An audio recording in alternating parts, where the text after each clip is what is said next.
Welcome to Unreal Silence Horror Stories. Tonight, we tell the story of a doll, but beware, some toys are not what they seem. Some watch and wait. Emma's grandmother handed her a small, delicate box. Inside was a porcelain doll, its eyes glinting in the soft afternoon light, with a stitched smile that seemed almost too perfect. At first glance, it was charming, innocent even. Emma placed it on her shelf and admired the craftsmanship, the curls of its hair, the tiny lace dress, the lifelike eyes. That night, however, Emma felt something strange. The room felt colder, heavier. She pulled the blanket around her, but she could not shake the sensation that someone, or something, was watching. Her eyes darted to the shelf. The doll's head seemed tilted slightly, though she was certain she had positioned it upright before sleep. Asterisk, pause 3 sec, faint whisper. Emma. Asterisk, her heartbeat quickened. She told herself it was just imagination, the tricks of a tired mind.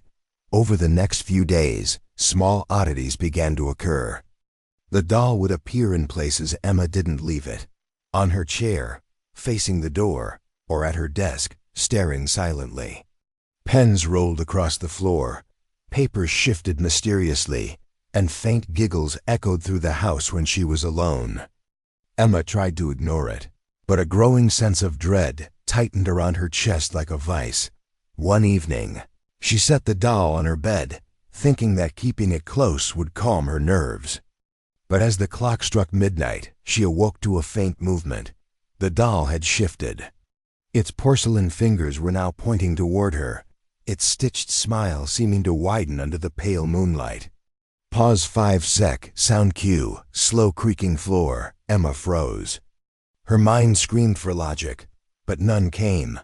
The next day, Emma's cat refused to enter her room. It hissed and arched its back whenever she approached the doll. Even the family dog whimpered and cowered, staring at the doll from across the room. Emma's unease turned to terror. She began to notice that the doll's eyes reflected light differently, almost as if they were tracking her movements. Mirrors became instruments of fear. The reflection never seemed quite right, and sometimes it seemed the doll was smiling even wider than it was in reality. One afternoon, Emma sat at her desk trying to focus on her homework, but she could feel the weight of the doll's gaze pressing on her back. She turned quickly, and there it was, the doll on the windowsill, perfectly perched, facing her, as if it had been waiting. Asterisk, pause, whisper. Don't look away. Asterisk, a shiver ran down her spine. That night, she barely slept. Visions of the doll standing at the foot of her bed, invading her dreams, always whispering her name, always inching closer. By the end of the week, Emma could no longer pretend it was harmless.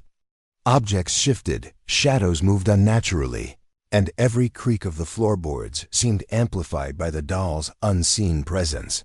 Her room was no longer a safe haven. It had become a stage for something alive, something that watched.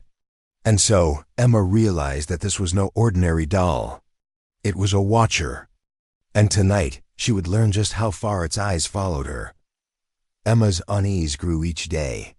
She could feel it, the doll's eyes following her wherever she went.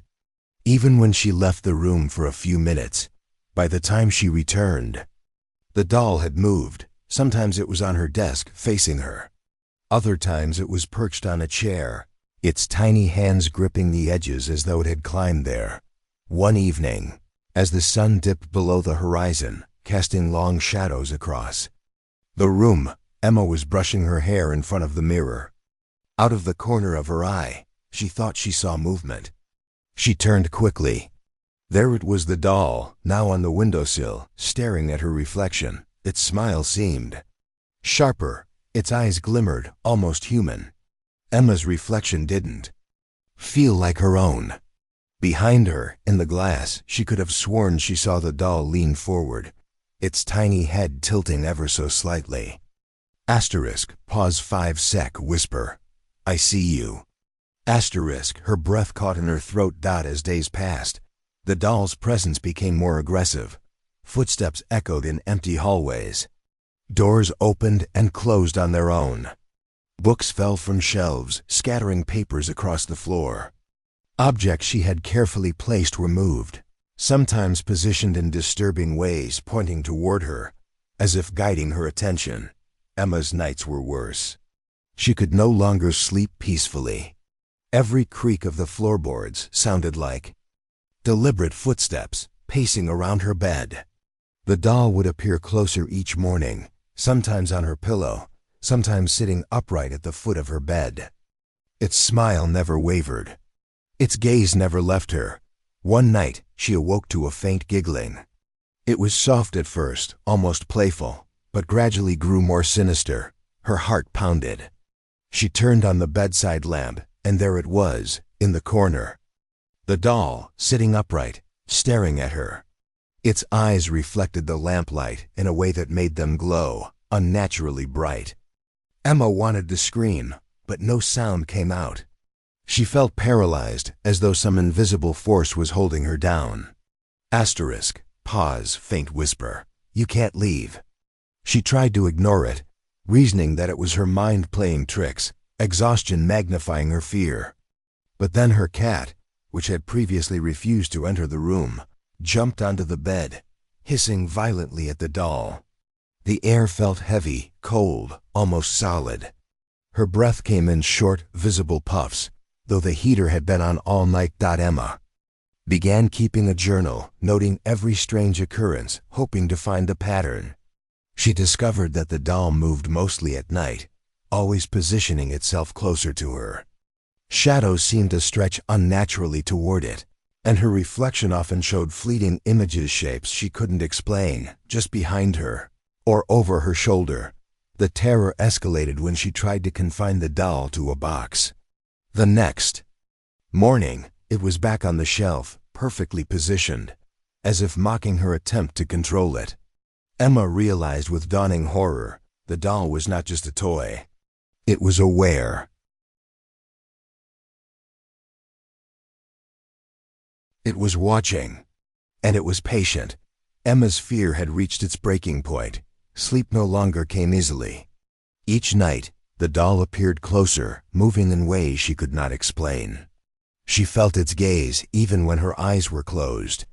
One morning, after discovering it sitting upright on her pillow, she knew she had to confront it. With trembling hands, she carefully examined the doll. That's when she noticed a tiny seam beneath its dress, a hidden compartment. Inside, she found a small, yellowed diary. Its pages were brittle, covered in faded ink, but the words were still legible. As she began reading, a cold shiver ran down her spine. The diary chronicled previous owners of the doll, children, teenagers, even adults, all of whom had experienced strange occurrences and in many cases met unexplained ends. One entry read, "She watches you when you sleep. She whispers when you're alone. She remembers everything. Do not anger her. Do not turn your back." The room's temperature dropped suddenly. Her breath became visible. The doll tilted its head slightly, as if acknowledging her reading. She tried to put it down, but it seemed impossibly heavy, holding her attention like a magnet.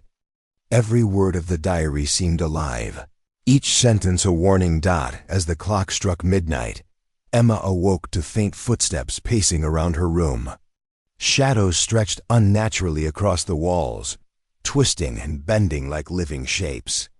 The doll sat upright on her desk, its tiny hands resting on the edge, its stitched smile unnervingly wide. Soft giggles echoed from the corners of the room. At first playful, they gradually grew more sinister. Objects moved on their own. Books slid across the floor. The lamp flickered violently. Emma clutched the diary, desperate for answers. Every creak of the floor, every flicker of the lights, every whisper of the wind sounded like a message from the doll. The diary revealed that past owners had tried to discard it, lock it away, or hide it, but the doll always returned, always. Finding them, Emma realized this was no ordinary toy. It was intelligent, patient, malicious, and it was feeding on fear. Growing stronger with each passing night, Emma's nights became unending nightmares. Every blink brought the doll closer. Mirrors reflected it moving independently, tilting its head, leaning forward, laughing silently. The shadows themselves seemed alive, creeping along the walls, stretching toward the doll. Emma's body trembled. Her mind teetered on the edge of panic. She tried speaking to it. "What do you want from me?" she whispered one night, voice shaking. No answer came, only a chilling giggle. The objects around her moved violently. Chairs scraped against walls. Books fell to the floor in deliberate patterns, almost like messages. The doll's head slowly turned toward her, eyes glinting under the dim light. Emma began keeping a detailed journal, noting every event. She realized a pattern. The doll moved mostly at night, always positioning itself in locations that maximized her fear. Its presence was suffocating, like a weight pressing down on her chest. She began seeing fleeting shapes behind her in mirrors, glimpses of past victims, or perhaps visions created by the doll itself. One night, desperate, Emma tried to destroy the doll. She grabbed a hammer, her hands shaking uncontrollably. As she swung, the doll's head tilted, its eyes glinting unnaturally. She froze mid-motion. The diary fell open, pages fluttering as if caught in a ghostly wind. On the page facing her, words had appeared in fresh ink. "Do not touch me. You belong to me now." A cold gust filled the room. The lights flickered. Shadows grew longer, darker. She could feel invisible fingers brushing her skin, circling her like predators. The doll slowly moved toward her, step by imperceptible step. Emma backed away, her fear now pure, unrelenting terror. She realized that this was no ordinary haunting. The doll was alive, not in the human sense, but aware, intelligent, patient, and deeply malicious. It fed on fear, thrived in it. There was no escape. Her bedroom, once a safe haven, had become a prison. The doll had claimed it, and now it had claimed her. Asterisk, long pause, faint whispers. Forever. Mine. Asterisk. By dawn, Emma sat trembling, clutching the diary.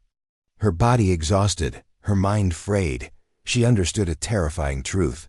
Some toys are not toys at all. Some are predators. Some wait patiently, silently. And some never stop watching. The doll sat on the shelf perfectly still, smiling as if victorious, its eyes glinting with secrets and promises of future terror. And Emma knew, deep down, that this was only the beginning.